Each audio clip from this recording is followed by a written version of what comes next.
اعتراض اسلام کے بارے میں اٹھا، کچھ سیکولر قسم کے لوگ ہیں، ظاہری بات ہے جب قرآن پاک کو پڑھنے نہیں ہے تو سیکولر بے دین ہی ہم کہیں گے۔ جب قرآن پاک کو پڑھنے نہیں ہے تو فتنوں میں پڑے ہوئے ہیں، گمراہ ہوئے لوگ ہیں، تو ایک اعتراض اسلام پر کر دیا کہ اسلام جو ہے نا جی وہ تلوار کے زور پر پھیلا ہے۔ یہ ایک غلط بات مشہور ہو گئی ہے، اسلام تلوار کے زور پر پھیلا ہے، جنگیں ہوئی ہیں، مسلمانوں نے قتل عام کیا ہے۔ یہ بات ذہن میں رکھیے کہ اسلام تلوار کے زور پر قطعاً نہیں پھیلا۔ قرآن پاک شروع سے لے کر آخر تک پڑھے، کسی ایک آیت میں بھی اللہ رب العالمین نے نبی علیہ الصلوۃ والسلام کو یہ نہیں فرمایا کہ اے نبی پہلے تلوار اٹھائیں، ان کو ماریں جو نہیں مانتا، جو نہیں مانتا اس کو ماریں۔ اور نہ ہی اللہ رب العالمین نے جبرائیل امین علیہ السلام کو اتارا اس دنیا پر کہ ڈنڈا پکڑ لے، جو نہیں مانتا اس کو ٹھیک کریں۔ آپ قطعاً آپ کو کوئی آیت نہیں ملے گی۔ آپ صلی اللہ علیہ وسلم جب کفار مکہ نہیں تھے مانتے تو آپ صلی اللہ علیہ وسلم یقین فرمائے، ہم قرآن پاک اگر پڑھیں نا ہمیں اندازہ ہو کہ نبی علیہ الصلوۃ والسلام کس حد تک پریشان ہو جاتے تھے۔ یہ سورہ شعراء 19واں پارہ، اس کی آیات آپ سنیں کہ اللہ تعالیٰ کیا فرما رہے ہیں کہ اے نبی اگر یہ بات نہیں مانتے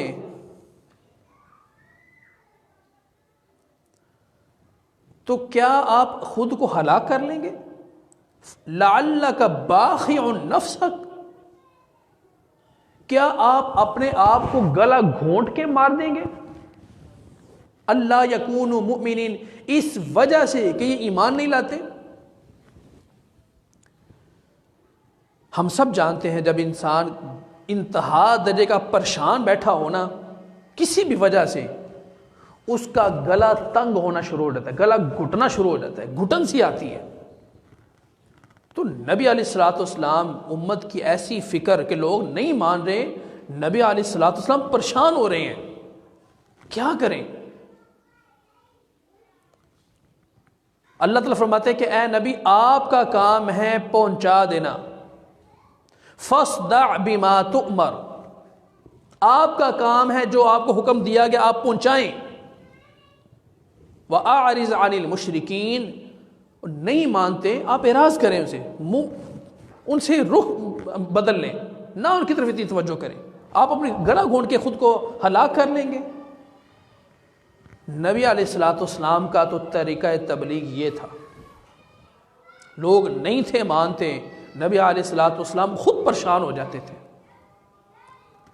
تو آپ یقین سے بتائیں، ذرا سوچ کے بتائیں، کیا نبی علیہ الصلوۃ والسلام نے اس وقت تلوار اٹھائی تھی؟ نہیں مانتے، ابو بکر لا تلوار لا، عمر آ جا بھی میدان میں آ جا، جنگ کریں ان کے ساتھ، نہیں۔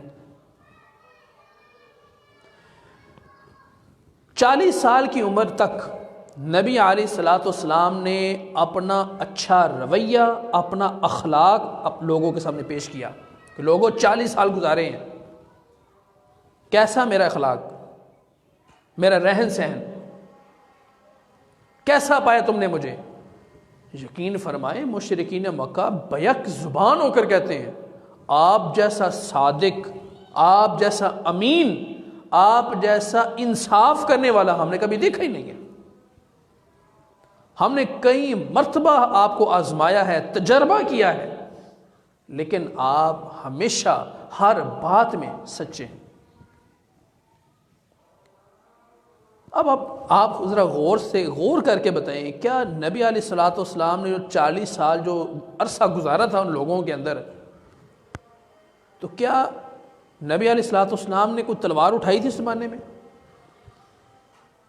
تلوار اٹھا کے پہلے اپنی بہادری دکھائی کہ لوگ مانے واقعی بڑا بہادر ہے، پھر نبی علیہ الصلوۃ والسلام نے کوئی بات کی ہو اور لوگ اس ڈر سے پھر اسلام لے آئیں کہ یار یہ بڑا بہادر آدمی ہے، یہ تو مار دے گا ہمیں، کیسی بات تھی؟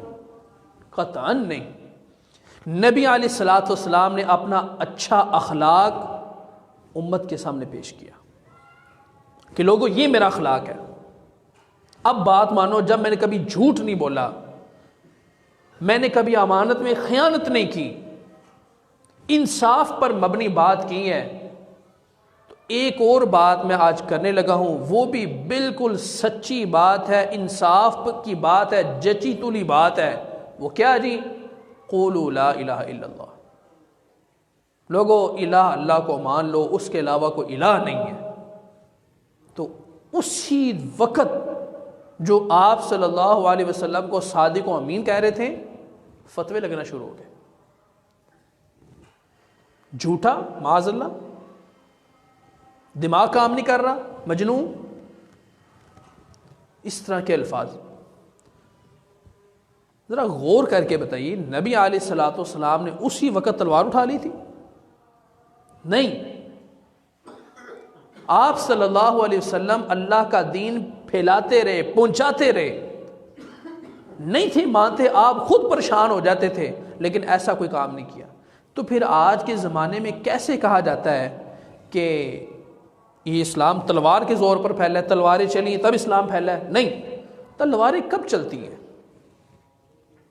نبی علیہ الصلوۃ والسلام نے 13 سال مکہ میں گزارے ہیں، نبوت کے اعلان کے بعد 13 سال مکہ میں گزارے۔ پھر ظاہری بات ہے، جب ان کو تبلیغ کر کر کے ان کو اتنا سمجھایا، یہاں تک کہ انہوں نے پھر مسلمانوں پہ ظلم کرنا شروع کر دی، یہاں تک کہ مسلمان ایک دفعہ نا، ظاہری بات ہے انسان ہے، برداشت اس کی ایک حد ہے۔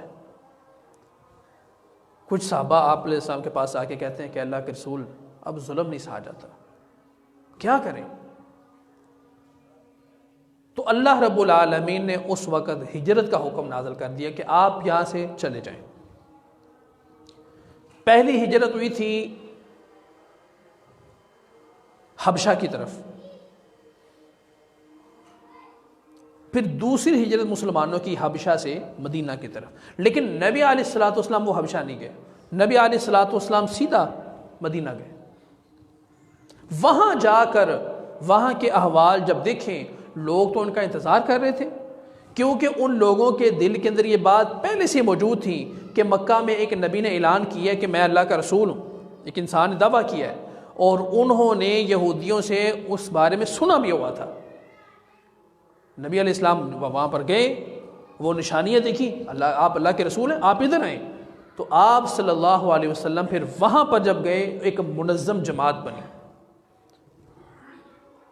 تو اس وقت ظاہری بات ہے، جب مسلمان مکہ سے ہجرت کر کے مدینہ گئے تو مکہ میں ان کے کچھ گھر بار بھی تھے کہ نہیں تھے؟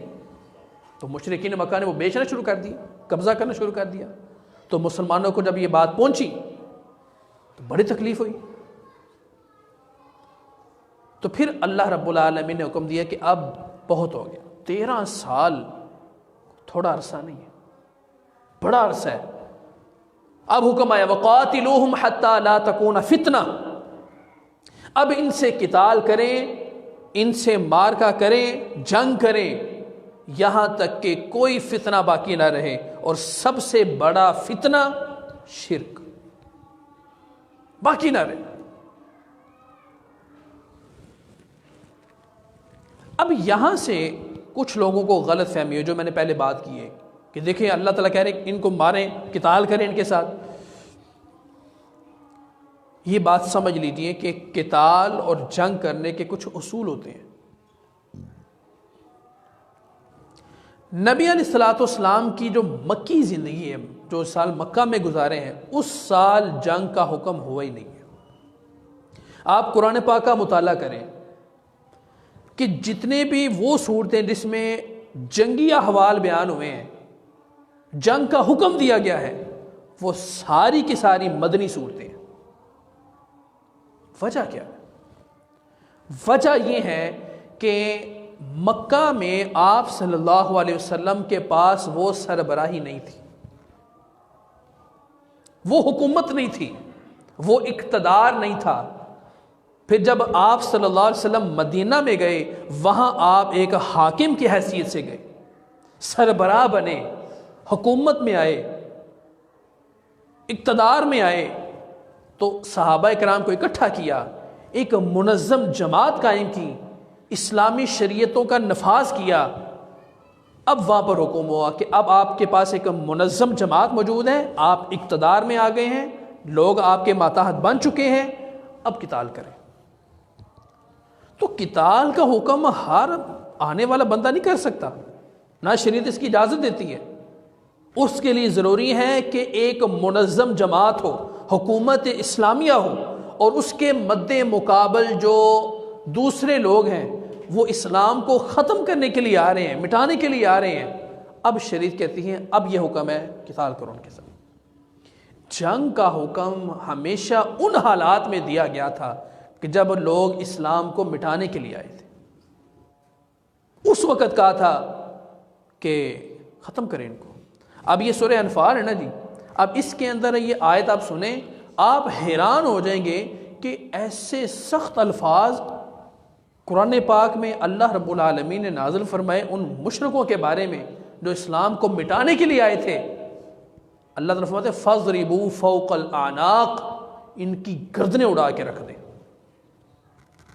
وَضْرِبُوا مِنْهُمْ كُلَّ بَنَانٍ، ان کے پورے کاٹ کے رکھ دیں۔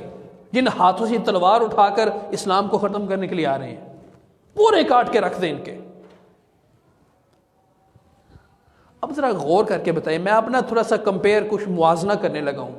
ایک طرف تو اللہ رب العالمین اور آپ صلی اللہ علیہ وسلم انسانی جان کی اہمیت بیان کر رہے ہیں، جیسے میں چند جمعے پہلے اس کو بیان کر چکا ہوں کہ حضرت اسامہ رضی اللہ تعالیٰ عنہ سے ایک آدمی قتل ہو گیا جس نے کلمہ پڑھ لیا تھا، تو آپ صلی اللہ علیہ وسلم کا کیا رویہ تھا؟ آپ نے فرمایا کہ میرا تیرے ساتھ کوئی تعلق نہیں ہے، انسانی جان کو تم نے ضائع کر دیا، ختم کر دیا۔ نبی علیہ الصلوۃ والسلام ناراض ہوئے تھے۔ تو ایک طرف تو نبی علیہ السلام، اللہ رب العالمین ایک انسانی جان کی اہمیت بیان کر رہے ہیں، وَلَا تَقْتُلُوا النَّفْسَ الَّتِي حَرَّمَ اللَّهُ، کہ کسی انسان کو، نفس کو، جاندار کو قتل نہ کرو ناحق طور پر۔ ایک طرف تو اللہ رب العالمین انسانی جان کی حرمت بیان کر رہے ہیں، اور دوسری طرف یہ حکم دیا جا رہا ہے فَضْرِبُوا فَوْقَ الْأَعْنَاقِ، گردنیں اڑا کے رکھ دیں ان کی، پوروں پہ ماریں۔ اب یہ ٹکراؤ آ رہا ہے، یہ ٹکراؤ کیوں آیا؟ اب یہ اس ٹکراؤ کا جب سامنے والا مد مقابل انسان دیکھتا ہے نا، کہتا ہے دیکھو جی اللہ تعالیٰ حکم دے رہے ہیں ماریں ان کو، کیسا حکم ہے، کتنا سخت حکم ہے، گردنوں پہ ماریں۔ تو حضرت یہ بات جان لیجئے، یہ ذہنوں میں بٹھا لیجئے کہ یہ جنگ کے جو حکم آتے ہیں یہ ایک لمحے کے اندر ہی نہیں آ جاتے، اس کے پیچھے مسلمانوں کی قربانیاں ہوتی ہیں، انہوں نے وہ تکالیف سہی ہوتی ہیں جو اسلام کو پھیلانے کے لیے انہوں نے اس کو سہا ہوتا ہے، وہ تکلیفیں ہوتی ہیں۔ پھر وہ جنگ کو جب کافر لوگ آتے ہیں مٹانے کے لیے، اسلام کو مٹانے کے لیے، اب اللہ کا حکم آتا ہے نہیں، ابھی اٹھ کر آ گئے ہیں اسلام کو ختم کرنے کے لیے، اب آپ ان کے ساتھ جنگ کریں۔ اور جنگ کے اصول میں نے بیان کر دیے، حکومت اسلامیہ ہو، شریعت کا نفاذ ہو، اور اس کے مد مقابل کفر اٹھ کر آئے، اب جہاد کا حکم ہے، ہر انسان کو مارنے کا حکم نہیں ہوتا۔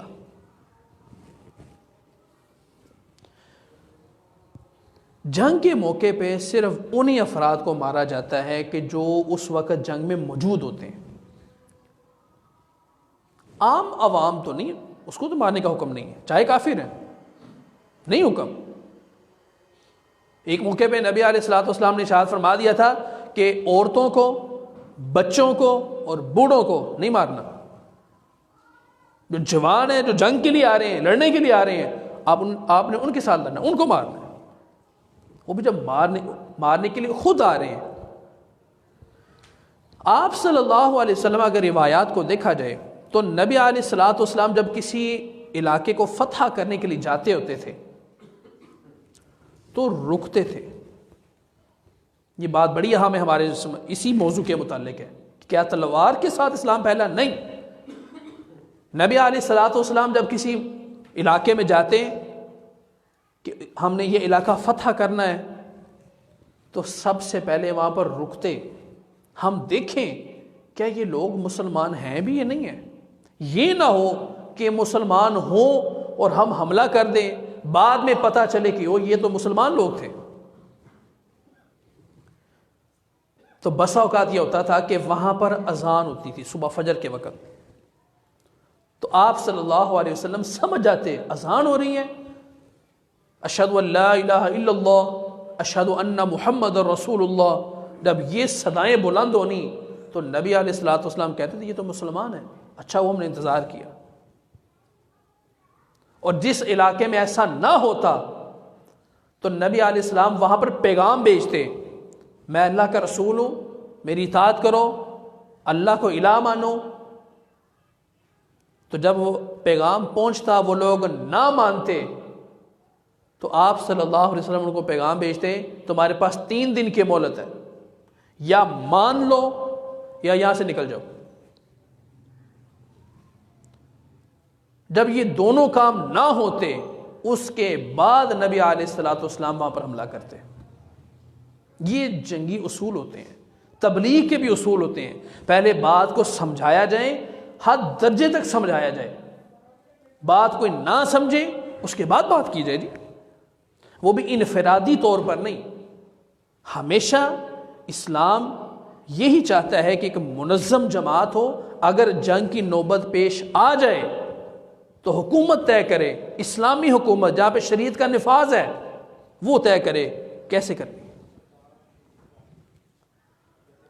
تو یہ غلط بات ہے، مشہور ہمارے زمانے میں ہو چکی ہے کہ جی اسلام تلوار کے زور پر پھیلا. قطعاً نہیں، اسلام اچھے اخلاق کے زور پر پھیلا ہے.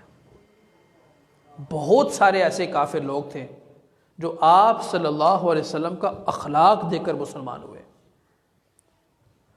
تو یہ جنگ کا موقع تھا جی، تو اس کے لیے یہ میں نے آیات تلاوت کی اور اس پر جو اعتراض تھا وہ میں نے عرض کر دیا. آخری بات، اللہ تعالیٰ فرماتے ہیں کہ تم نے صلح رکھنی ہے